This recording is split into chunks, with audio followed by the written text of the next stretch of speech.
The past 8 years, the only allowance teachers have benefited is 100 Ghana cedi, which is their professional development allowance, adding that not enough has been done by government to take care of the welfare of teachers, especially those suffering in deprived areas. He said the only thing that will stop teachers from agitating when government gives teachers what they deserve. The leadership of the teacher union are saying that they cannot be blamed if the agitation persists.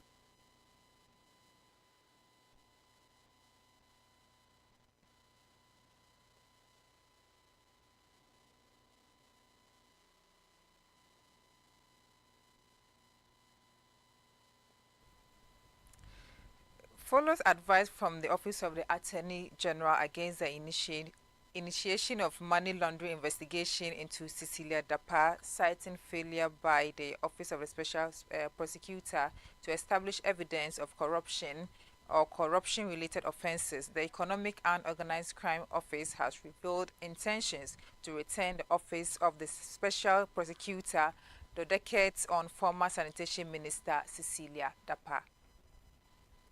Addressing the media at the 14th Commonwealth Regional Conference of Heads of Anti-Corruption Agencies in Africa, Executive Director of Yoko, Mamiya Tiwa Adodankwa, insisted there was nothing her outfit could do. According to her, whatever Yoko would have done had already been directed at the police CID. She said, when a case is investigated and nothing implicating is found, investigative bodies should be bold enough to inform the public. Hence, Yoko cannot continue fishing as it does not know what it's looking for. She said, with the AG's advice, she will send the docket that Yoko had received back to the OSP. The Office of the Attorney General and Ministry of Justice on May 1 advised against money laundering investigations into the affairs of former Sanitation Minister Cecilia Dapaah by the Economic and Organised Crime Office. This followed a determination by the Office of the Attorney General that the request by the Office of the Special Prosecutor to the Economic and Organised Crime Office to initiate money laundering investigations into the affairs of former Sanitation Minister Cecilia Dapaah is without basis.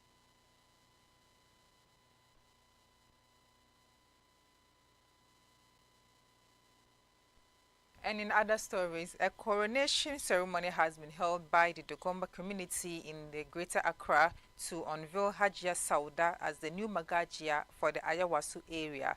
The ceremony, which took place on May 5, 2024, brought together hundreds of people of different tribal backgrounds in a solemn exhibition of beautiful Ghanaian culture.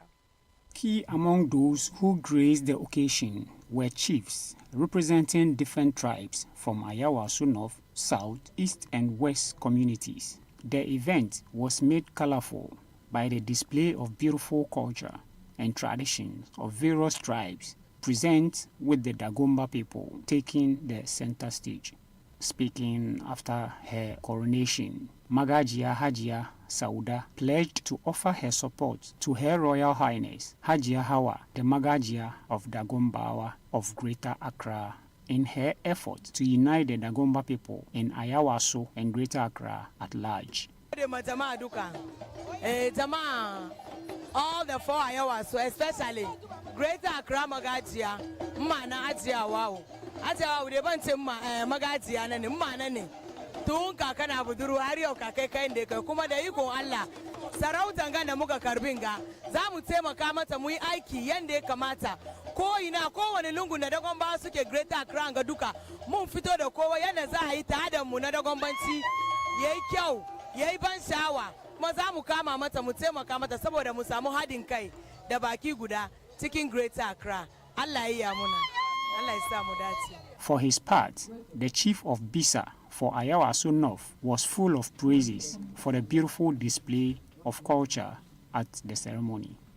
Inshallah, mai martaba sarkin Dagombawan Ayawaso shike na da fadawan shi yau. An gani wanga occasion kuma ya zama one of the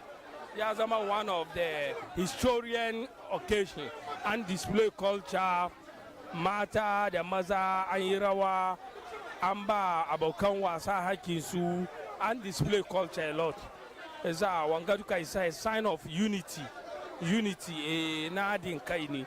isa mun gode ma Allah da aka kare. The Ayawaso Mosi chief was particularly enthused about the peaceful coexistence and unity among different tribes, looking at the number of chiefs from different tribes present at the coronation. Chief Yusuf Abdullahi, Sarki Musawa Isa Ayawaso, muna tare da Dogonbawanmu, da Mampurisawanmu, da Yadigawanmu, da ya aka faɗi manya-manyan suna ga Sarkin Fulani, ga Sarkin Hausawa, ga Sarkin Basari, ga Sarkin Bisa. Mun zo mu taya shi Sarki Yakubu, Sarkin Dogonbawa Ayawaso baki daya yana da magajiyansa. Mu Musawa muke da program na da kanshi. Number 2, suna zama da fananmu, understand ko?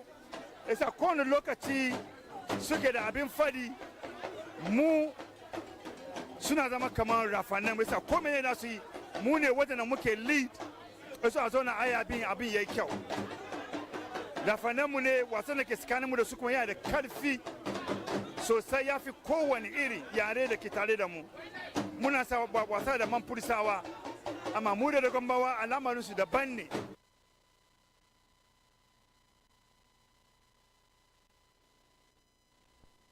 Away from that, the Electoral Commission has announced that it has achieved a significant landmark regarding its procurement process and the resulting cost saving in election spending. According to the Commission, it has been able to reduce the cost per head in the election from $13 in 2016 to $7 in 2020, thereby saving the country a substantial amount of $19 million. In a press statement on May 6, the chairperson of Electoral Commission, Jane Mensah, highlighted the Commission's efforts in enhancing efficiency and transparency over the past few years. Since 2020, the EC said it has implemented an open, competitive bidding process for its procurement, with approximately 95% of procurement advertised in local newspapers. This approach, according to Jane Mensah, has not only ensured value for money in services and materials, but has also introduced significant competition, leading to a drastic reduction in procurement costs. According to Jane Mensah, with approximately 95% of the EC's procurement advertised in the local newspapers, the Commission is able to obtain value for money. This, she said, has equally ejected competition to procurement and drastically reduced the prices at which the EC procures materials. She said it is not a wonder that the EC has managed to lower the cost of elections from $13 per head in 2016 to $7.7 per head in 2020 and save Ghana a substantial amount of $19 million. And in sports this afternoon, after finishing in 8th place in Heat 1 of their 4x100 relay races in the early hours of Saturday dawn, Team Ghana mounted a comeback to earn a ticket to the 2024 Paris Olympic Games after finishing with a season best time of 38.29 seconds. Team Ghana's contingent did it in a grand style on day 2, finishing above rivals Nigeria, who came in second place at the ongoing World Athletics Relay Championship in the Bahamas. Team Ghana endured a disappointing start after dropping their baton in the first race during the changeover. Ghana's quartet, Ibrahim Fuseni, Isaac Bosio, Benjamin Azamati, and African Games 200 meters gold medalist Joseph Paul Amoah showed their character and resilience to storm away to victory in Heat 2 at the Thomas A. Robinson National Stadium in Nassau, Bahamas. This time around, Team Ghana had their changeover spot on, with Joseph Paul Amoah getting the job done with a super sprint over the finishing line. The 4x100 meters relay team could not hold back their joy as they celebrated together with their arch rivals, Nigeria, in grand style after a sweet revenge victory.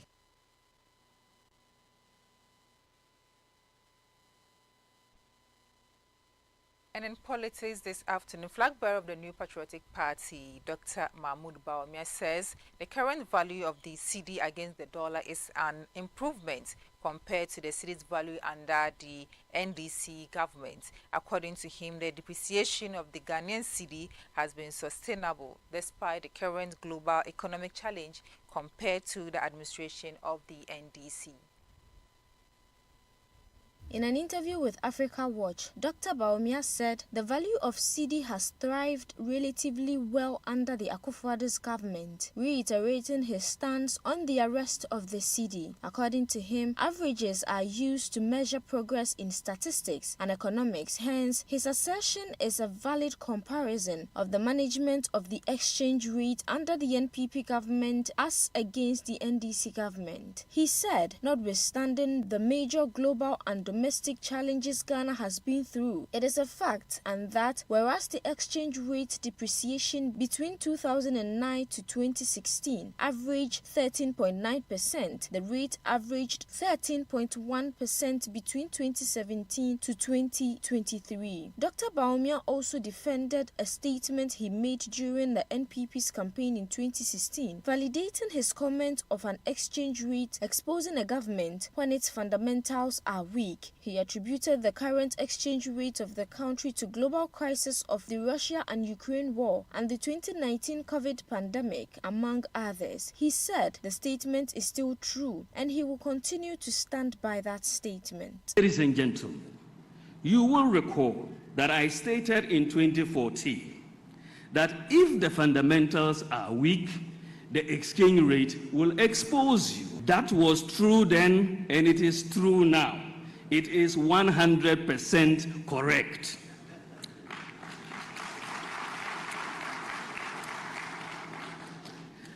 So if the fundamentals are weak, the exchange rate will expose you. But it is warped logic to jump from that to a conclusion that if there is depreciation in their currency, then the fundamentals must be weak. Do you understand the logic?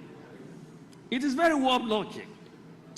If the fundamentals are weak, the exchange rate will expose you. But if the exchange rate moves, you cannot jump to that conclusion that the fundamentals are weak. That defies logic.